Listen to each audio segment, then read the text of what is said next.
have the floor, so I'll get this out of your way. Well, I know the last time we met, you thought that we should kind of form a group of folks that we get together and talk about it, and so we did that. And we met 4 times in the month of June. Kopik from the Career Center, WIOA people from the Career Center, Trish was there. Robin from Elevate Lebanon was part of our group. Tony Shaw from MOCA. Who's here? Hi Tony, come on in, How you good. doing? We just started. I went over to the city hall. Oh. It's not at the city hall. No. It's over here. Good morning. Okay. Good morning, how are you? Not too bad. Rebecca Gann and Bobby Morrison from COMC, the Public Defender's Office, Captain Stone and Sheriff Frederick were our advisory part for our, some of the things that they thought they needed. And Cricket was there, he's on both boards from Elevate and my board. We kind of put together a plan and we went through and assessed what do we think people need outside of the actual behavior services. We don't want to, there's so many people offering those behavior services and groups and those kind of things, that we kind of went outside of that, about what else do people need in order to get those services. And the first thing we came up with is transportation.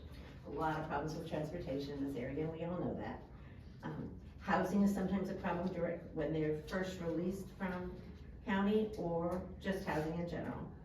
Clothing, incidental recovery ID, getting that first ID, that first driver's license, that first ID, that first birth certificate, that first social security card, all of those things when you've been incarcerated or if you've just lost them.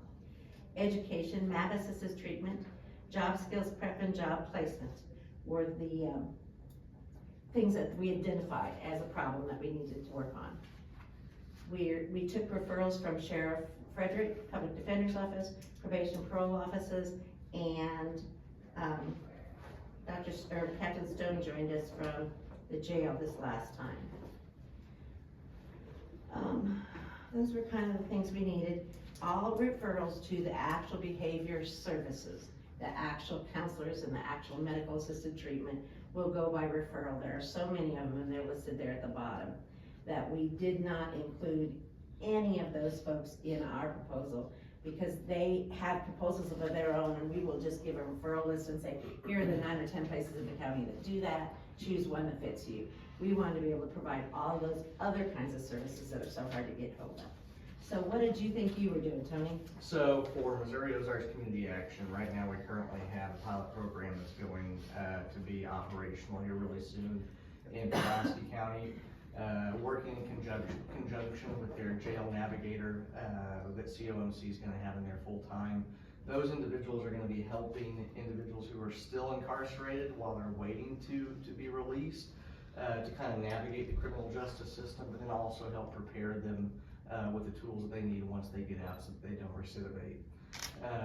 And among those is transportation. So we understand that a lot of the reason why people recidivate is because they end up getting capias warrants because they become in violation of their probation or parole.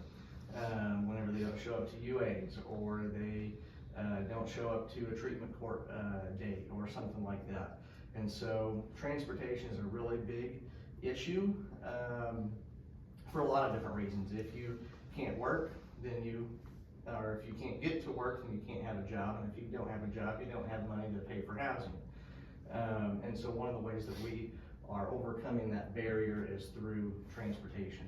And so we are offering a free transportation service in Pulaski, and we're kind of just basing what we're asking for here based off that initial pilot amount that Pulaski Opioid Settlement Board is giving to us. And that's a probationary amount of that $10,500 that's going to equate to roughly around 5,000 miles worth of rides. That's going to get people from the jail and on demand because we understand that sometimes people are released without a whole lot of notice. So we're going to get people from the jail to their homes wherever they need to go and where they're not having to get in contact with people that would unfortunately get them back in the lifestyle to relapse. We're also going to get them to treatment court. We're going to get them to their probation parole appointments, to their UAs whenever they need to. And so we understand that takes a toll on people whenever they don't have transportation, they live in a rural area like we do. And so we budget $2.13 per mile. which 70 cents of that goes towards our volunteers. Every bit of our drivers are volunteers. The rides are completely free to everyone who takes part in it, so no one is ever gonna be asked for any sort of payment whenever they receive a ride to and from wherever they're going. And then the rest of that is for program administration. So that's salaries, that's tablets for our drivers to keep track of their mileage and all that other stuff. It's also allowing us to be able to report back to the state, a lot of other different program administration stuff. So the total request for transportation is $10,500. And like I said, right now that's just a probationary amount in Pulaski County, but I think that if we're selective with the individuals that we're providing these rides to here in the fleet, we can make that stretch quite a ways to help people out. And talk a little bit about the in-kind that you bring to help the folks that's also within that need. So as far as in-kind, so we also offer, community service type volunteer opportunities. So it wouldn't just, obviously individuals who are on probation and parole or have drug charges, we're not gonna have them volunteering to drive if they do have a driver's license. But we do have other volunteer opportunities they might be able to take part in that would be able to fulfill those community service requirements that they might be required to do. We do have LIHEAP, which is the Low-Income Home Energy Assistance Program. So we're gonna help people with their utility bills. Our weatherization program, if I'm doing work with anyone, I'm very rarely going to give them a LIHEAP application, but I'll also give them a referral LIHEAP. To me, it doesn't make any sense to pay their utility bill while not also trying to help lower their utility bill. And that's what weatherization does. We come in, we can do insulation, we can replace doors, windows, in some cases full HVAC systems, and that's a huge cost savings for folks. In-depth case management, so a lot of that stuff that she was talking about, like replacing their IDs, their social security cards, their birth certificates.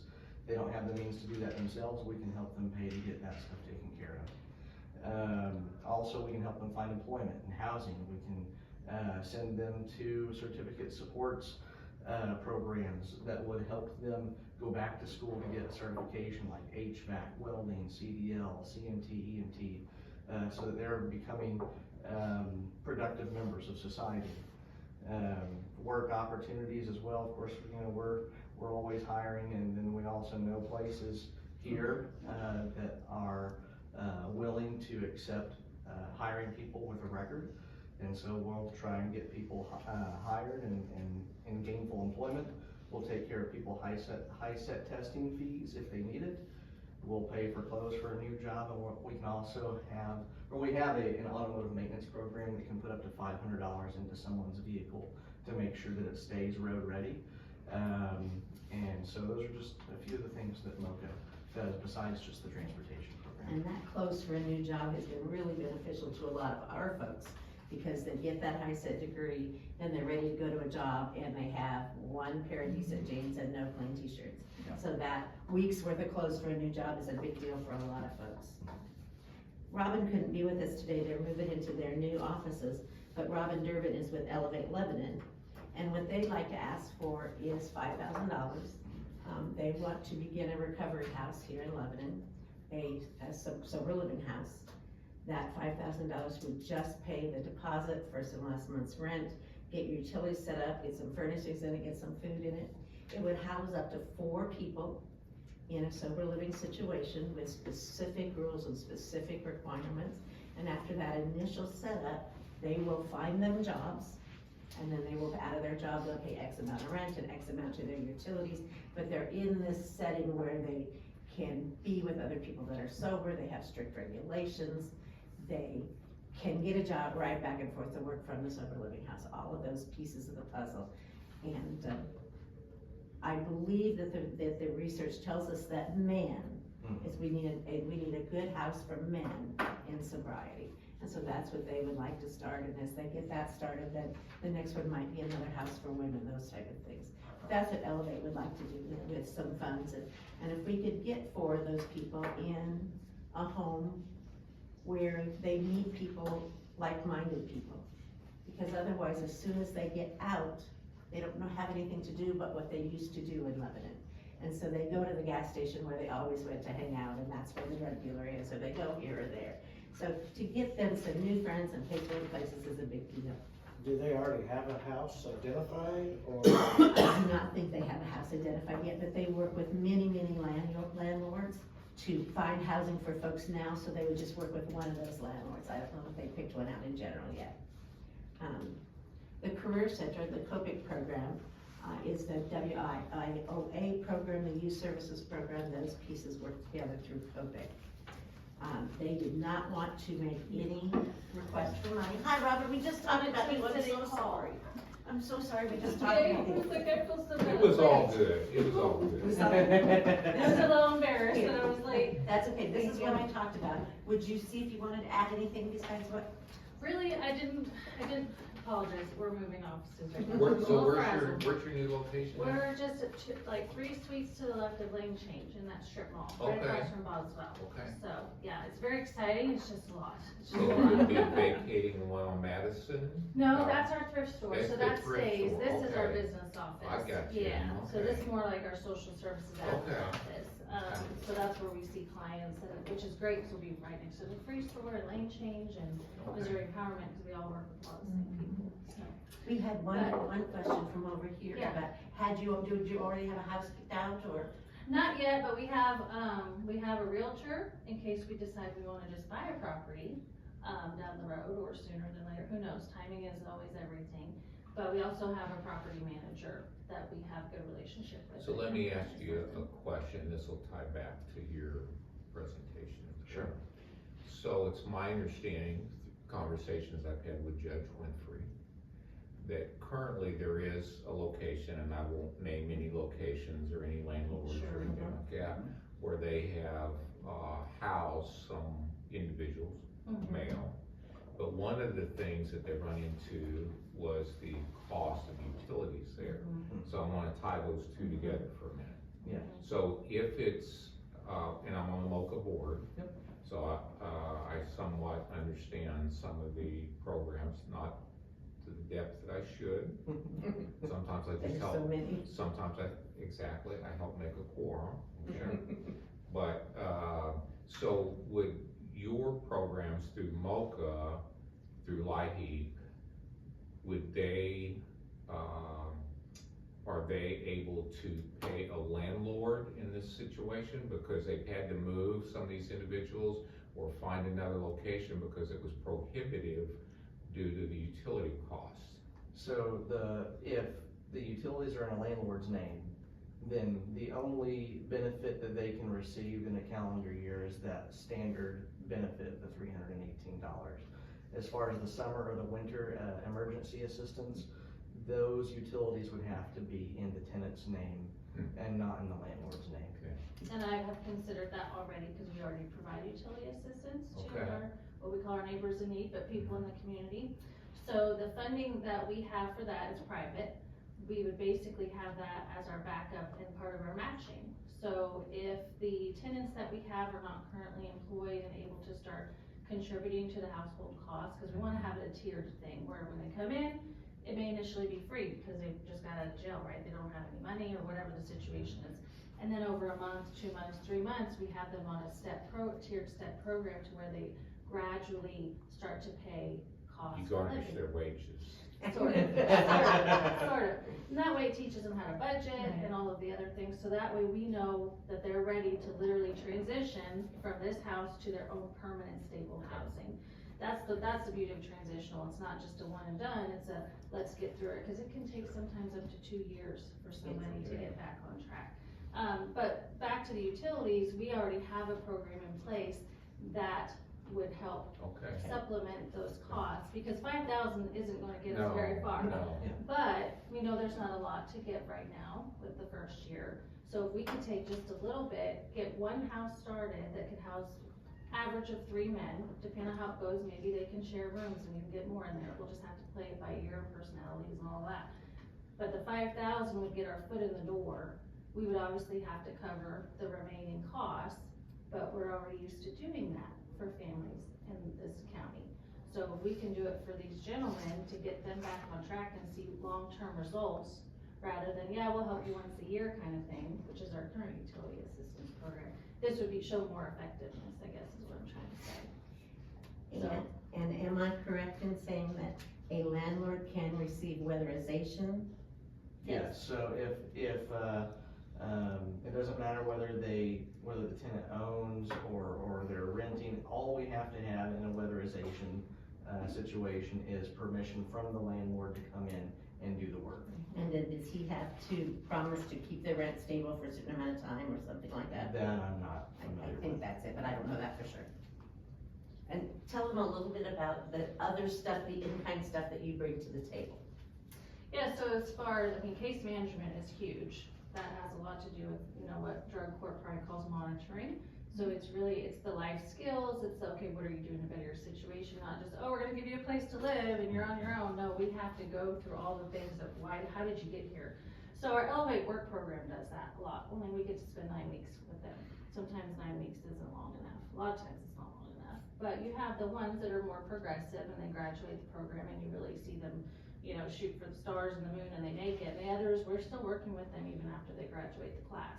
So it's a lot of, counseling, which we just call case management because it encompasses everything, going over budgeting, going over finding sustainable employment, making sure their goals are attainable and not, out here, sometimes they get a little too excited. Yeah, we had one guy that wanted to work for NASA, so we had to bring him back down. But anyways, so between the Elevate work program, which we do 4 times a year, and it's 9 weeks long, so 36 weeks out of the year, we work with individuals, and a lot of them come, almost, I'd say 90% of our participants are referred from Drug Court, New Life House, Pregnancy Support Center, Compass Health. Who am I missing? Jordan Valley. Jordan Valley some, but more Compass, because they do more of the mental health, behavioral health, substance abuse type stuff. So we're already working with people that are in programs, so between what we can offer and what they can offer, we come together. It kind of takes away that individual duplication. classes, or these like a group setting? It's a group setting. Group setting. Yep. What's your average group size? As far as participants is about 6, 6? and then they're paired with a mentor. So class size is truly 12, but Okay. they are assigned someone from the community to work with them through the whole 9 weeks. Okay. Is Brian Thompson on your board? He is not on our board, but he comes to our business panel nights is what we call them. Okay. That's kind of where we have open discussion, networking, where we bring about usually average of 5 leaders in the community, whether they're business owners, HR people, whatever. And they come and talk to the class and answer all kinds of questions. And they help us do mock interviews and their elevator speech and all the things to make them more presentable. And through the thrift store, Dress for Success is another thing that The you guys thrift do. store is a whole other thing that does a lot of great stuff. So our participants will volunteer many times at the thrift store to get on-the-job experience, to learn how to do customer service, to learn how to sort, take an inventory, clean, use the register, count money back, all of those things. So we use the thrift store for that, and it supports the work program. And also the Dress for Success, as far as the thrift store provides the clothing. So when we do our mock interviews, they are expected to plan 2 weeks ahead of time and go shopping with their mentor or with the instructor and get a full head-to-toe outfit to do their mock interviews. And they get to keep that outfit. And then a lot of times they are like, oh, I want to volunteer here and get more stuff. So we just let them do that too. But that's where the thrift store really supports the work program as well, because it's real life experience, I guess you could say. Thank you, I'm glad you got here. Yes, I know.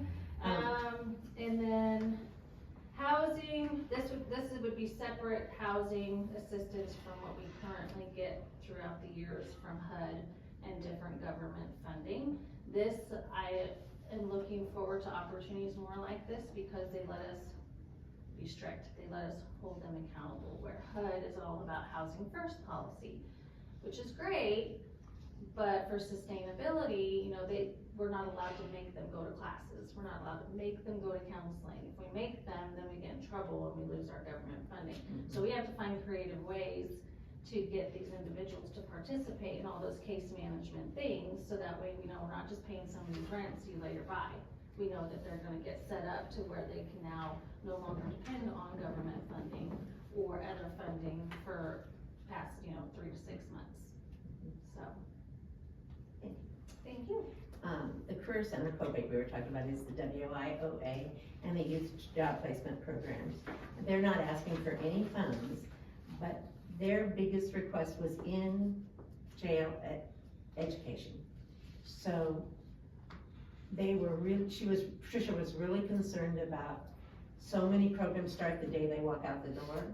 Is there anything we can do for them while they're still incarcerated, while we still have a hold of them? And that was her big piece of the puzzle, and so we took that needs assessment from her and are really gonna do some things with her. They do lots of job skills training, they do job preparation, they do job placement, they have apprenticeships, they have programs where they pay the full salary for 6 months, where they pay half the salary for a year. WIOA programs are really good for those programs under 25. Is that through Workforce Workforce Development? Investment and Opportunity Act, yes, that's Okay. where Workforce Is that through Development. the Workforce Development Board? Yes. Okay.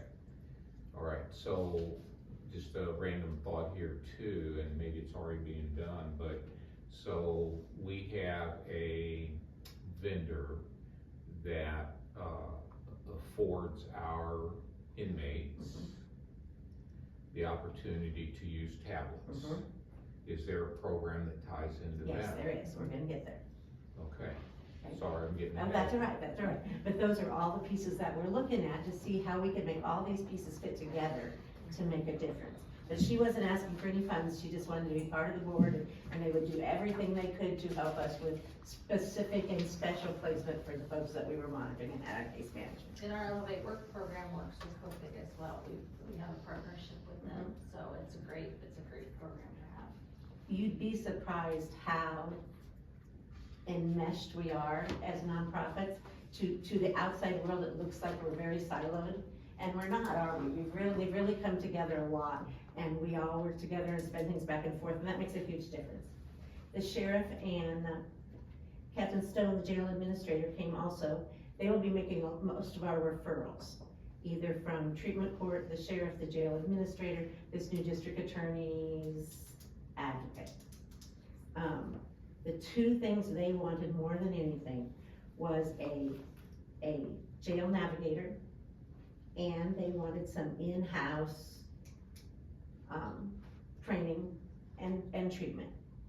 And so they provide us with some information on a grant from DMH, Department of Mental Health, that I'm gonna look into and see if I can help Captain Stone write to get him a full-time jail administrator. But we have a plan to get him a part-time jail administrator while we wait for that grant to come You know, through. that's one of the issues that counties have, individuals held well beyond, their time waiting to get into mental health care.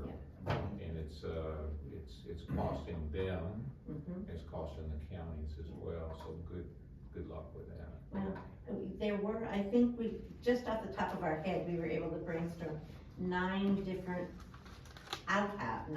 not in-house, what do you call outhouse programs? Outpatient programs here in the county that we can use from, Lake Regional has their brand new one, they just put it up yesterday. Jordan Valley, COMC. There's a bunch of them. Several. They're listed on that front page, the ones I could think of, I didn't think of Borough. But there are several, and that jail navigator could know where those places are and be able to help with those placements, have some connections to make those placements, so people didn't have to stay beyond their time because we couldn't find a placement. In fact, one of the things that COMC can do for us is they use an EPIC program, it's called. I can't tell you what the acronym stands for, but it is a statewide program that helps people get into sober living houses, mental health houses, and just felony houses. And they have this network all over the state, so you can stay here, you can go away from here if you think that's your best bet, you can do all those things. And I make a phone call, and I did this last week, I made a phone call to Bobby Morrison and said, I've got a lady who needs a house. 3 days later, she was in placement in a sobriety living house in Cuba. It's really a nice program, and they take care of it, and Bobby Morrison does a wonderful job with it. But he can take those people, and we have a jail navigator in-house, then that jail navigator calls Bobby before they ever get out. They get a placement before they ever get out. Tony picks them up and drives them to that house. They're already implanted, and then that house has the rules that it takes to keep them sober, keep them safe, get them a job. So it's really an intertwined program.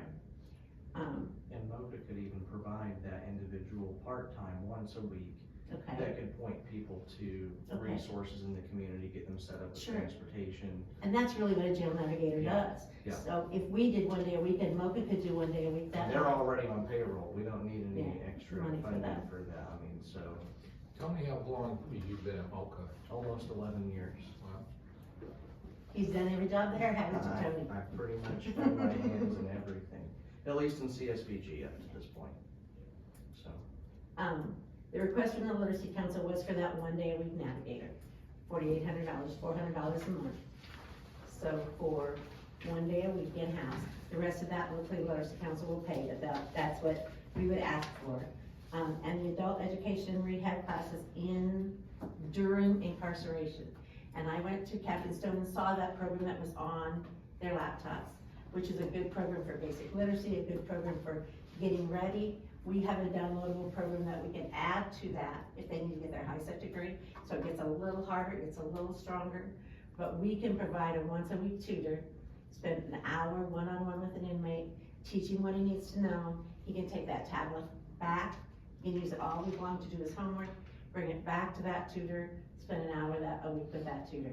We did that for years and years and years, and when they started doing the remodeling for the jail, then it was too hard to get people in and out, so we have been out of that for a couple of years, but we're gonna go back in starting next week. We've got all that set up and start doing those education things, using those tablets that you guys already Is that provided. vendor approved? Yes, the pro literacy is vendor approved. We have to, With our current vendor, I mean? yes, Okay, because we don't own the tablets. They are provided by a Oh. vendor. we'll have to ask that. Yeah. They thought, Captain Stone thought that he could get permission to have things Okay. downloaded onto them Okay, and permission to not pay for the hours they spend on them learning. Because like if they're emailing, they pay stamps or whatever it is to do that. The $1,000 we put on here for education would just be for cookies if you're studying and spending the hours you wanna spend. So you might be able to earn $1 at the commissary for doing this during the week.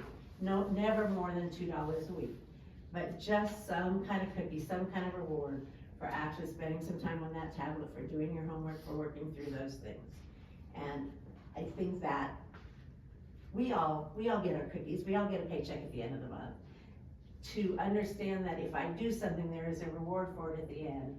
And Sheriff Fredericks told me that he was sure that if they could just get a date, they would just be happy as could be, you know? So it doesn't take very much to make them happy, just there is a reward for doing this. And the nice part about the tablets is nobody has to know that's what they're doing. They could be listening to music, they could be emailing, they could be doing all kinds of things with that tablet. Nobody has to know that they're sitting there studying math, or they're sitting there studying social studies. So that's a nice part of that puzzle as well. But to have that tutor inside the house once a week with those folks makes a huge difference, and we saw that. We saw 87% of the people that left county that had been working with Sue Stevens when she was working in the jail came to us afterwards to finish that education. Because they already have a relationship with us, they're not afraid of us, they know we are terrible people, and so they will walk in that door. Because it's the hardest thing in the world for an adult to walk in the door and say, I need help, I can't read, I didn't get a high school diploma. That's the hardest thing about us, is just getting their foot in the door the first time and saying, will you help me? That jail navigator just plans for all of the things they might need when they're ready to be discharged, okay? So that jail navigator would do all those document pieces. They would make sure there was housing set up. They would make sure that they know who their probation people were and where they are and how they were gonna get there. Get their transportation set up for their very first probationary meeting, which is the very next day most of the time. And so there are all those pieces of the puzzle that can be all put together before they ever leave. And so if Tony helps with one day a week and we help with one day a week and we share the same information And we write this DMH grant for a full-time jail navigator, which is what Sheriff and Captain Stone want more than anything in the whole world. That would make this livable. We wouldn't need that money again. It wouldn't be an annual request. It would just be, we need this lifeline to get us going while we get that other grant from DMH. I know I made a request earlier from you guys, and so I just put that down, those monies down, so you could see how all of those things work together. And so we had asked for 74, and we're gonna, that 74 I left on the line, and we, because of what people said their assessments were, we changed totally to in-house jail navigator and in-house education. So that's our request, we kind of wandered through there. The total request, if you look at MOCA for 10.5, Elevate for 5, we were 5.8. COMC did not need any funding at this time. They would offer their services through grants that they already have. Same with COPIC. So our total request for all 4 of those nonprofits that represent actually 8 advisory boards of nonprofits in the area was 21.3. And when you look at just our match, because that was it's a lot of money, a lot of job to put that match in proportion for everyone. And I didn't break down my match, Yeah. but it would It would definitely be that increase. much. But even with just the match that the Literacy Council puts, we're looking at about an 80-20 program. So we're looking at you being able to just fund about 20% of an ongoing program that's out there that I think will wrap around those people. And the folks in the area that are doing the behavior work, doing the counseling, holding the meetings, they are such professionals on all this, and it's hard to pick and choose. It's hard for me to say, go here, okay? But I can give a referral list to those folks. If we can provide all those wraparound services and continuum of care, then we can refer them for those behavioral services and find those pieces of the puzzle to fit who they are. Have you got some questions? Not at this time. Don't believe I do either. Well, Carol, I know. so, did I hear that maybe this would establish the first year? Or this would establish a program that might last a month, 6 months? Does that question make Mhm, sense? it does. Okay, This is about 6 months worth of information that we put together for you. This is what it would take to get it off the ground for 6 months. Within 6 months, other grants can be written, other pieces of the puzzle can be found. Maybe you'll get a New Year's with money, we come back to you and ask for a little more. But this is about a 6-month plan to get everything started and off the ground. And then by then, it's a growing group. By then, a lot of other nonprofits may come in to join us. We had more people every week during the month of June. And this group was able to meet 4 times in the month of June. so does all of this have to be, so if the county, and right now we don't have $21,300, okay? Based upon recent action that we've taken. Okay, But if we did, Literacy Council is able to put in 74.5. that's what we're gonna Cash. put in the program. Yeah, a lot of it would be in kind, other grant monies that we have, AmeriCorps money, and we get a lot of money from Dollar General, we get money from a lot of businesses Okay. and organizations. Okay, and then, to Tony on MOCA. Yeah. Would it be, a reimbursement as opposed to 10.5 up front? So the way Pulaski's kind of have it set up, I think they're giving us the first half to get us started. And then from that point forward, it would be like a reimbursement. And I think we're gonna be doing monthly reporting to them. So they're gonna kind of be taking a look and seeing how progress is going. And then, so yeah, the first half of that money, I think, is coming to us as a lump sum. And then as we move forward, we'll kind of adjust fireworks. Is our next individual here? Okay, all right, I'm gonna ask one more question, then I need to wrap it up. Okay. Okay, it's been a good presentation, I thank each of you for your time. So, just a note on that, if we're able to do this, to me, it would be reimbursement only. Okay. Would that be something that you would consider? Yeah, absolutely. So, what would be the frequency at which, you know, the county would reimburse? Well, I wouldn't know for sure, but monthly would make sense.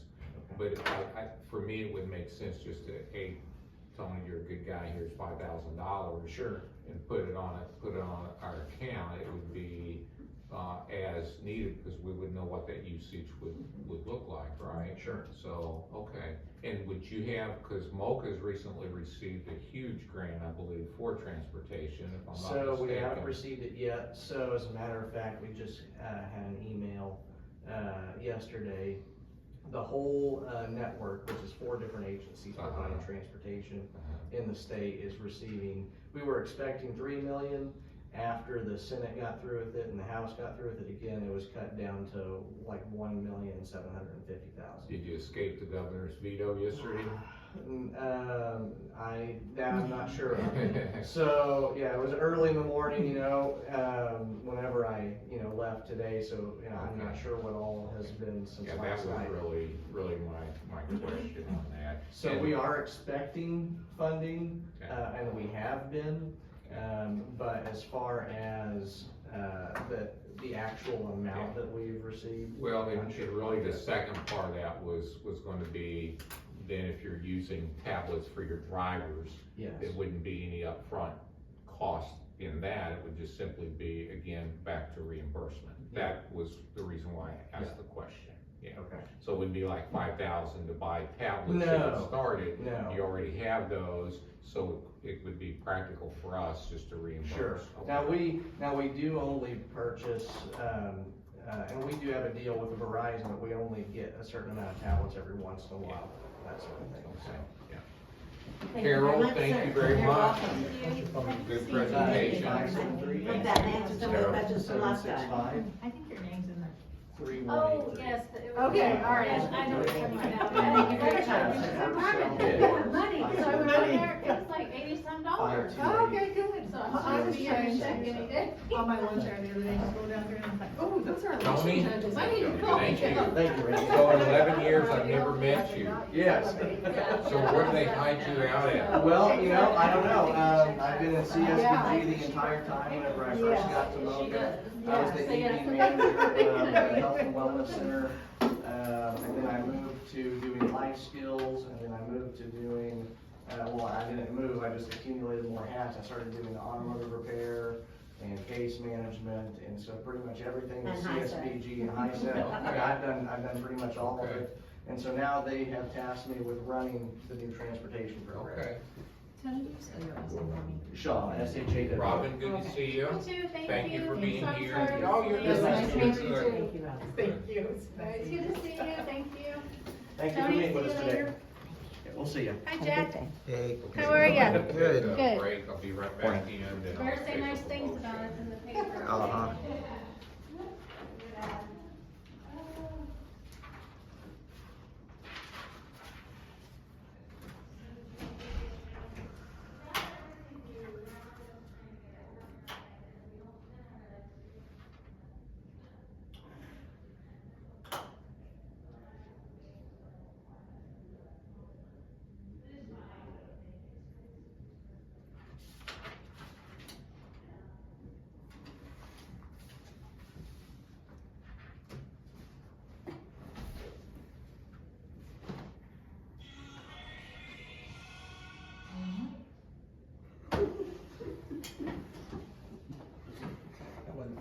No, it wasn't me. Linda, what was Tony's last name? S-H-A-W, Shaw. I wasn't sure about how you said Shaw to start with. Yeah, I didn't quite get it either. Okay, you bought.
All right, Jack, we're about ready to go into closed session, but public comments, items not listed on the agenda.